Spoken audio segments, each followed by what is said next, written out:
Razor text me officially a free agent. Yes, he is.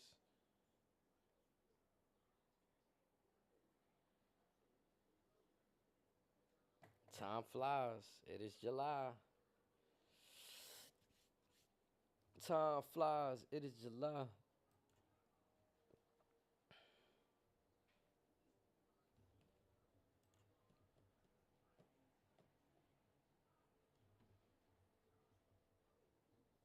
Should we start?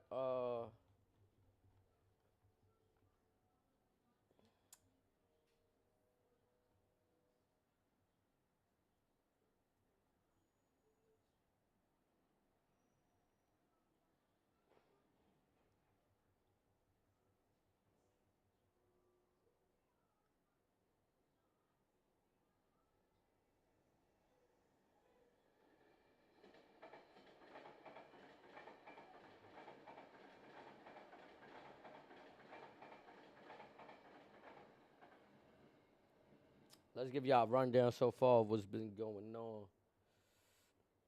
Obviously, we got Chris Paul going to the Spurs. You know what I'm saying?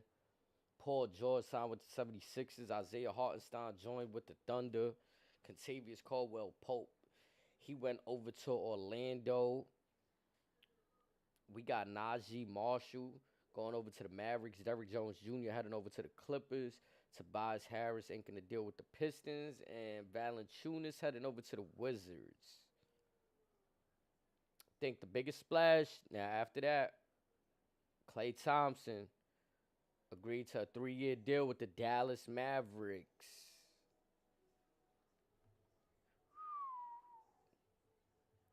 Man, that's tough right there.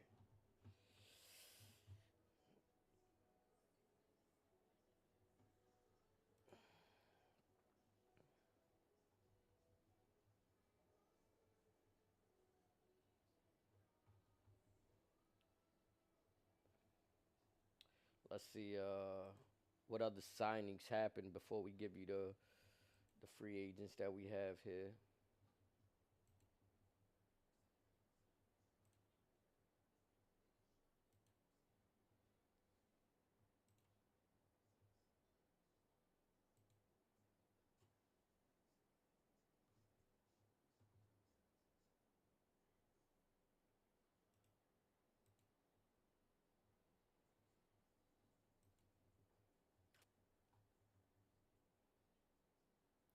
Donovan Mitchell re-signs with the Cavs.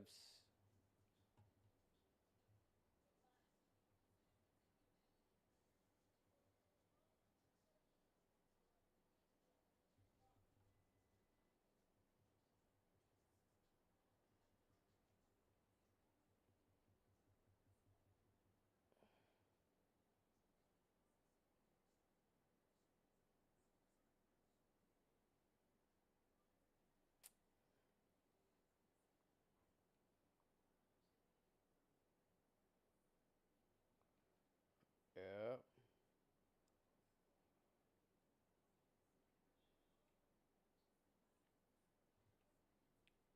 One blockbuster trade. Atlanta Hawks. Deontay Murray got shipped to the Pelicans in exchange for a few first round picks. Larry Nance Jr., Dyson Daniels. The Knicks also snagged up Mikal Bridges.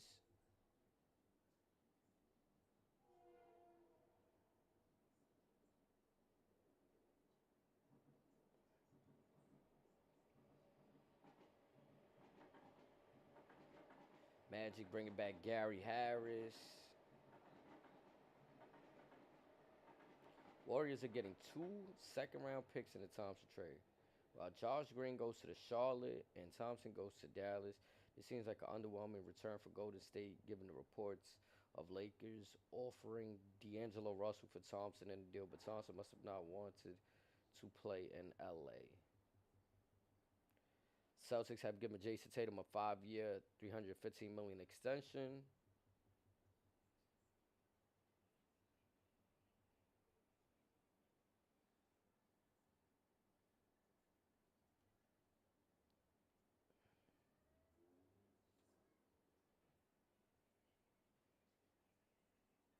Warriors add D'Anthony Melton. Celtics re-signed Derek White, 4-year extension, 125 million. The Bucks signed DeLon Wright. Jalen Smith agreed to 3-year, 27 mil with the Bulls.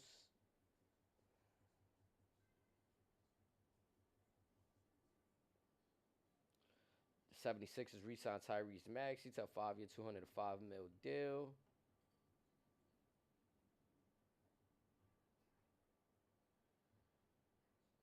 Kevin Love is returning to the Heat on a 2-year, $8 million deal. Clippers signing Kevin Porter Jr. Oof.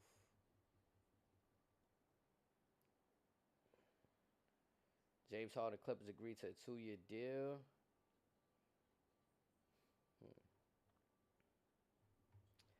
Yeah.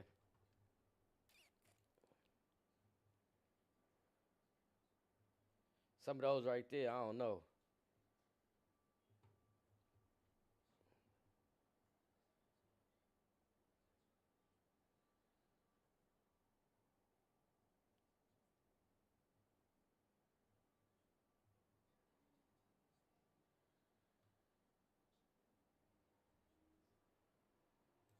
All right. So let's get into it. The number 11 best free agent right now that the team can snag up. Spencer Dinwiddie. Dinwiddie's 3-point shine. Rim finishing fell off a cliff this past year and stops with Brooklyn and the Lakers. But that might make him a good buy low candidate for a contender. The 31-year-old is a big guard with a pull-up shooting ability and some playmaking skill, but he failed to score efficiently from any part of the floor last season. That wasn't the free throw line. Guards who shoot under 40% from the field aren't going to have a big market, but there's still some value in Dinwiddie's foul baiting and shooting. How y'all feel about Dinwiddie? Like,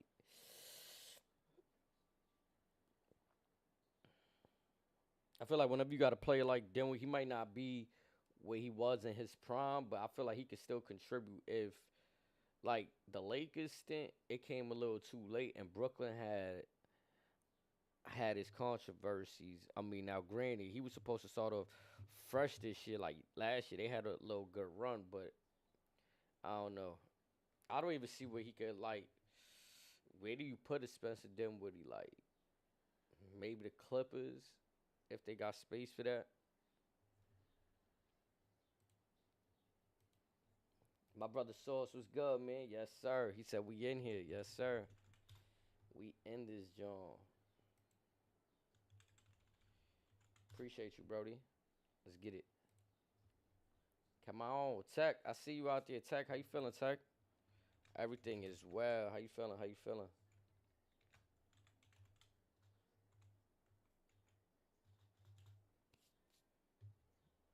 We just out here to talk about the NBA free agency. Some top 11 picks that are left. I just went through number 11. Doing good, sir. Happy to catch you. Thank you. I appreciate you. I feel like I've been back to my hectic sleep schedule where I've been up overnight and I'm just now kicking back into this little early thing right here. I appreciate you so much, Tech, for real.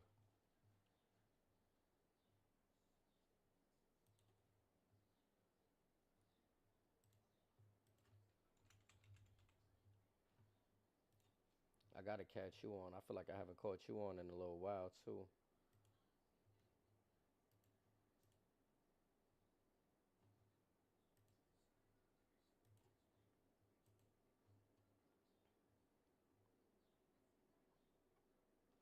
So number 10, free agent. They got Kyle Anderson out there. Anderson is a big 6'9" who is still effective defensively, but is coming off a rough offensive season.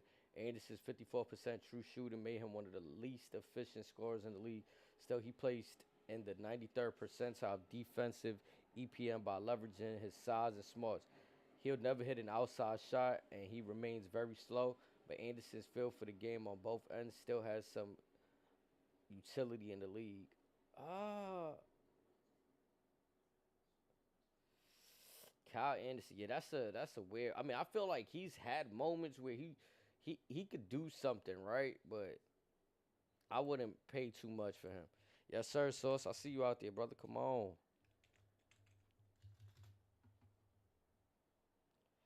I feel you on the sleep schedule, trying to get it dialed in, but I end up missing a ton of people. Oh, nah, you good. I appreciate anytime you're able to come through, Tech. Been going through some things, so I haven't been streaming as much. Oh, nah, man. I definitely feel that, Tech.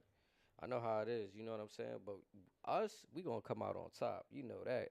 I always got faith that we gonna come out on top and kick that ass. Life be lifing, but we be kicking. Yeah, we be kicking. You feel me?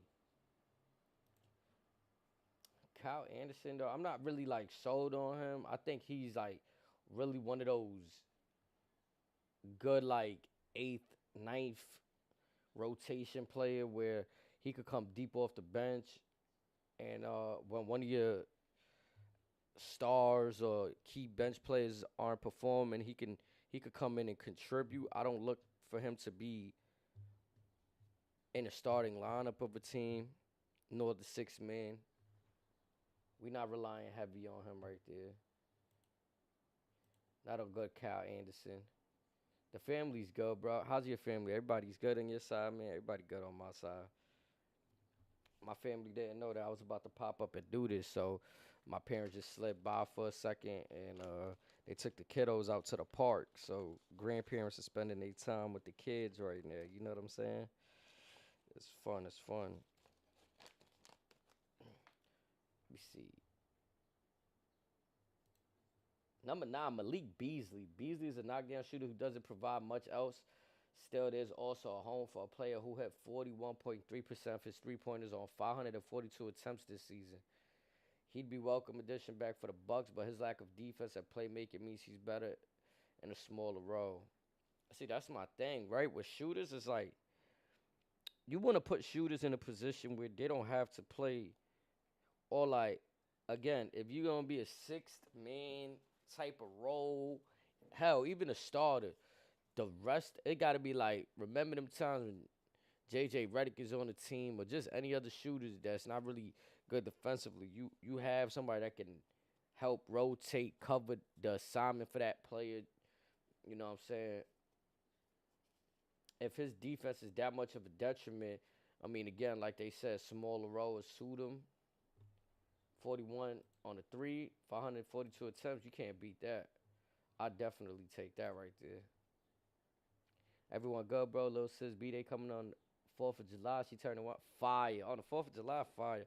My birthday, July 9th. You know what I'm saying? So, we out here. We out here. July birthdays. We out here. Hell yeah. July birthdays. We are definitely out here.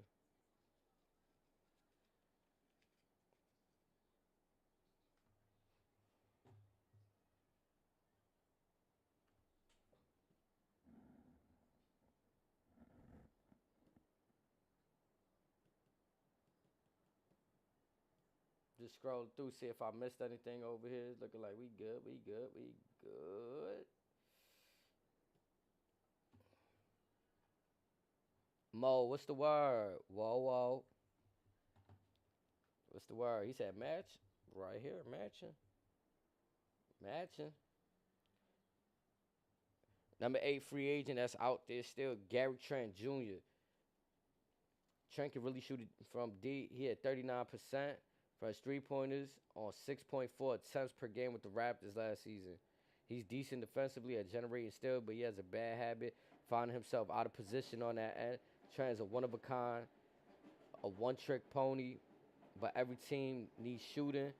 Still only 25 years old. Trent will find a home somewhere eventually if he doesn't get the big payday he was looking for. I mean, again, some of these players that like at this point, if you're not like a star, we're not. They got to settle in within this year, the next year. Like, okay, I'm gonna be a role player for this team. A Gary Trent, he could go to. I think he could go to a Denver. You feel me?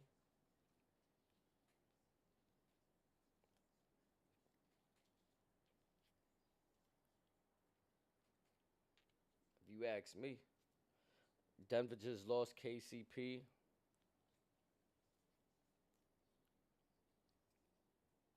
I hear Denver's looking to acquire Westbrook. Now Westbrook's always a good player, but are they? Is he what they need?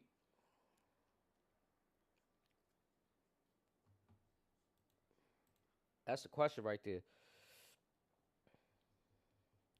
Very underrated, Gary Trent. He fits on any team. He's that type of player. Denver will be fire. That's what I'm saying. Like, cause sometimes the thing that fuck up with free agency is like I think like because free agency and it's a free agent move, they're looking to get that bag, right? But now with getting that bag, it comes with like a scrutiny to it. You feel me? Like we like, all right, what he gonna do for that 15? Whatever you getting paid, like it's not we not pocket watching, but if you talking about luxury tax and all this shit and teams is getting hit for who they signing, then yeah, this shit matters, bro. It ain't we don't care what you getting paid. Got nothing to do with that. It's just from a standpoint of like I was having a conversation with this with Killer yesterday, like, yo, I think a lot of these teams they don't pay because of what you actually worth. Like some dudes can't acquire this person for less. Like the Bulls, right? Whenever they get free agents or some shit, it's because they willing to pay that money. Like, yeah, for Denver, bro, he would definitely be suited for Denver over there, bro. Help them with their championship run. The thing is, though, I wouldn't want to see him go to a team that's already dirt. Like, that's my thing, too. Like, once you've been in the league for a few years, you're a solid player. It's time to move on from that subpar situation. You know what I'm saying? He might if they pay him, yeah. Again, I seen that Denver's trying to get Westbrook, but is it because Westbrook is affordable right now? If Charlotte offer him, that's what I'm saying, bro. Like, it's that. It's really like, so is he really worth the 20 mil, or is it because they paying him that? You know what I mean? Then that's when a lot of shit like people don't really care what the team. They looking at it like that's the price attached to your name, so you got to play up to that. It's just like Evan Fournier. Why the fuck he had a big ass contract? Yeah, you feel me? Dead ass. They definitely do, bro.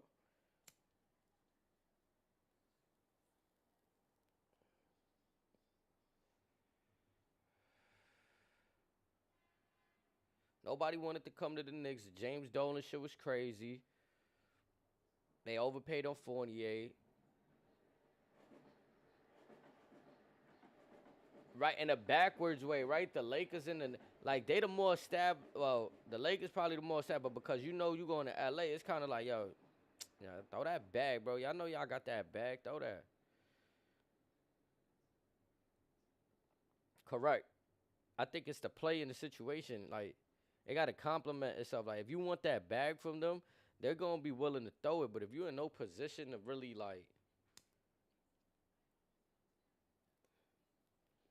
look what Klay Thompson did. The Lakers wanted to give. The Lakers wanted to give D'Angelo Russell to the Warriors for Klay Thompson. But now something where like Klay Thompson must have dubbed it because the Warriors say no to that, but then took two future round picks. And right now, D'Angelo Russell arguably he coming off the better season than he had when he was playing for the Warriors. And they turned that down.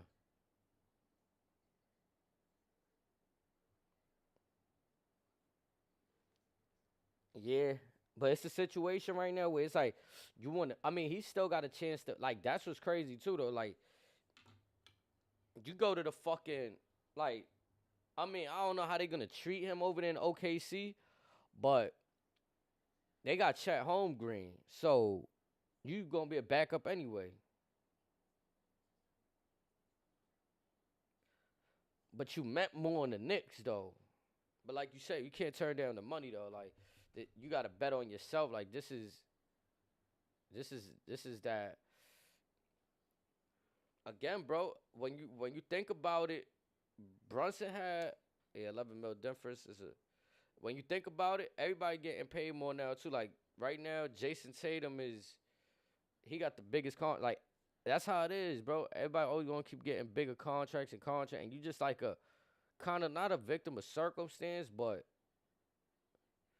you kind of like, for example, this is what I'm trying to say. Brunson to me, when he came off of that Dallas team, that was still Luka's team. So you had a good playoff run, but all right, tell me who else is going to sign you, and you want to come to New York anyway. So New York looking at it like, well, you know what I'm saying? Like we could do this for now. You know what I'm saying? Then we'll work something out.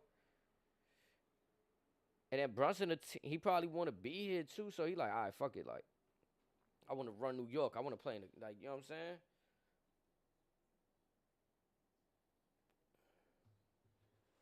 I'm screaming. Said all first team champion, LMA pregnant, highest contract in history. He's up right there.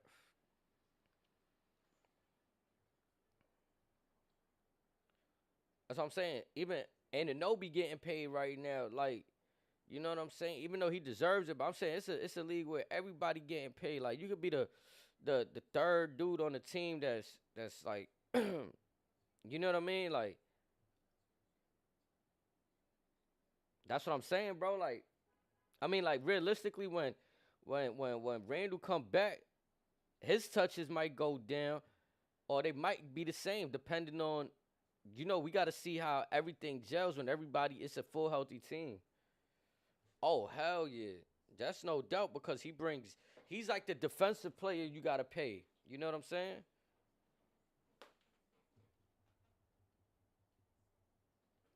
Right now you got right now you get. That's what I'm saying, bro. So like a Hartenstein, I feel him why he left, but everybody plays a part, bro. That's what they gotta understand, bro. Like, what you want, the bread or the championship?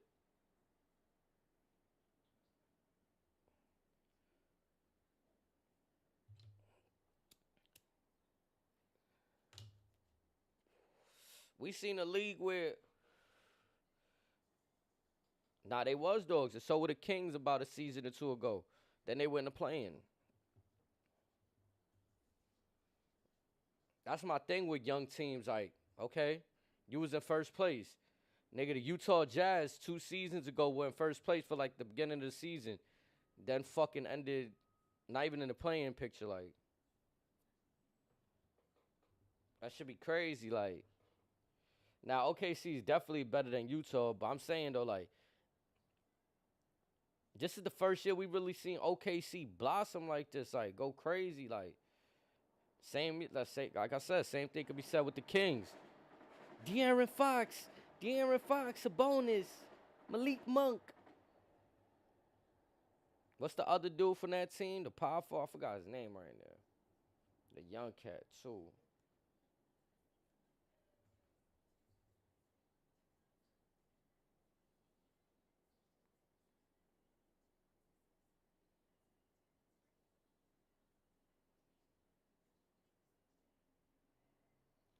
Like the Kings is trying to get Lowry marketing. Everybody was hype about what's this kid name, man? Keegan Murray. Keegan Murray. Now they all nice as shit, but fuck.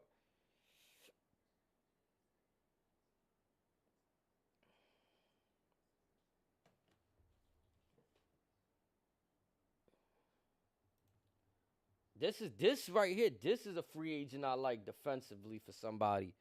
Number 7, we got Isaac Okoro. Okoro developed slowly as the former number 5 overall pick in the 2020 draft, but he showed real improvement in his 4th season with the Cavaliers. The 6'5" winger is a tenacious backcourt defender, quick enough to stick with speedy guards and strong enough to handle bigger assignments.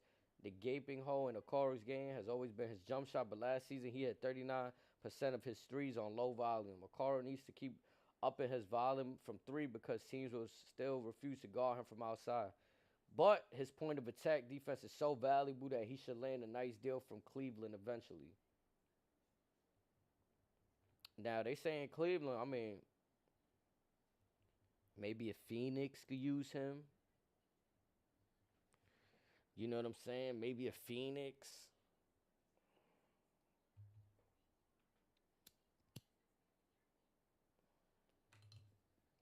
I don't know what the Nets are doing. The Nets are just losing pieces left and right. The Nets is just in that rebuild phase, like acquiring draft picks, little assets here and there. Number 6 free agent out there, Tyus Jones. Jones, classic point guard who consistently posts a high assist rate and low turnover rate. He made a major leap as a shooter last season for a terrible Washington Wizards team by knocking down 41% of the 256 three-pointers he attempted. Jones is a smaller guard without top-end athleticism, and that limits his effectiveness as a driver and defender. Still only 28-year-old, Jones is a solid caretaker as a point guard who can set up teammates but won't have as much impact as his numbers might indicate. I always thought Tyus was a good, solid backup too. Um, I'm not sure, like another spot that can land him. You know what I'm saying? Maybe if you want to put him in San Antonio, right there with Chris Paul, they could just give the ball to Wembley all day. Wembanyama, like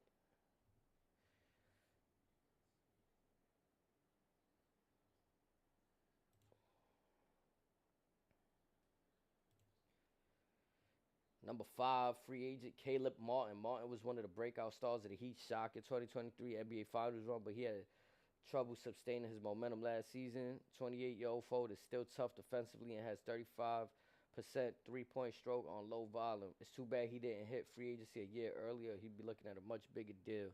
That's facts. Caleb Martin was on his shit the year before.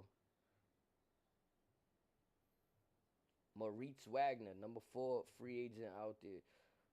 I said Franz Wagner's older brother turned into a solid season last year for the Magic as the 6'11" big man with some versatility offensively. Wagner finished efficiently inside, put up a decent rebounding numbers, and did a good job getting to the foul line. Wagner should have a real market after posting ridiculous 67.6% true shooting last year. He never became a real three-point threat, and he's limited defensively, but Wagner knows who he is and willing to do some dirty work. Maurice was alright. Moritz Wagner was alright. Number 3, they got Buddy Hield. Hill is one of the best three-point shooters in NBA history, a high-volume 40% sniper from deep for his career.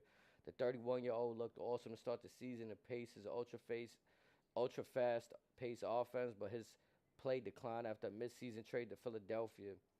After a disappointing run in the 2024 playoffs, Hill might not get the money he's looking for. It might be in his best interest to accept a short-term deal and hope to get cash in again a year from now. Buddy Hill. I mean, I think again, Buddy Hill is one of those he could serve any team. I wouldn't even mind seeing him on the Lakers, honestly. Like, I feel like we was rumored to get Buddy Hill a few years ago. Right now, if his stock is low, right now is a good time to, you know, acquire that asset right there. Pull up on Hill to make that contract offer. Number 2, this is interesting for me. Miles Bridges. They said no team should want Bridges after the horrifying domestic violence allegations he faced in 2022 and beyond. The Hornets brought him back last season and was smoked in his minutes on the floor despite 26-year-old putting up career best scoring numbers. You see, before all of the nonsense, I thought Miles Bridges was nice. I thought him and Melo was going to do something crazy. Like, I'm not even going to lie. Yeah, it's unfortunate that his career took like the turn it did. I haven't even kept up with Miles Bridges, so it was surprised. Like when I seen he was in the league last year, I was like, wait, what? But they brought him back, and yeah, the number 1 free agent out. I haven't heard no landing spot. DeMar DeRozan. He's gonna enter his age 35 season. Hyper efficient mid range scorer. He rarely turns the ball over. He's consistently amazing in crunch time. DeRozan just requires a particular fit due to his weakness as a 3-point shooter. And it says as a defender, Chicago Bulls appear ready to move on from DeRozan after 3 tremendous seasons so the team can rebuild in a loaded 2025 draft class. Where do y'all think DeMar DeRozan go? Again, they say they got rumors of DeMar DeRozan going to the Lakers.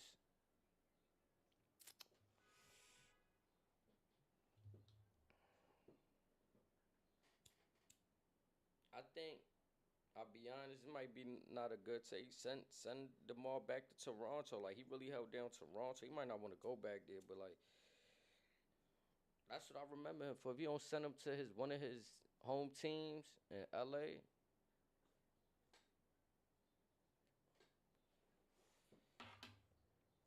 felt like he got unfinished business in Toronto.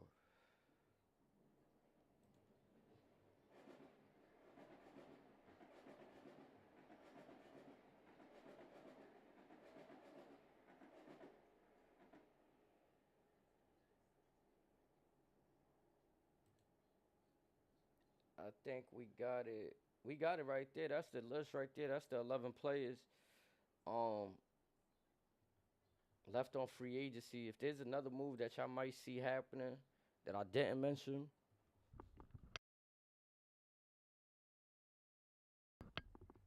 let me know, y'all. Let me know what's the haps. I'm going to sign out, and then we're going to come right back. But I appreciate y'all. Honorable Deflections, 11 best NBA free agents. Shit like that, shit like that, shit like that, shit like that.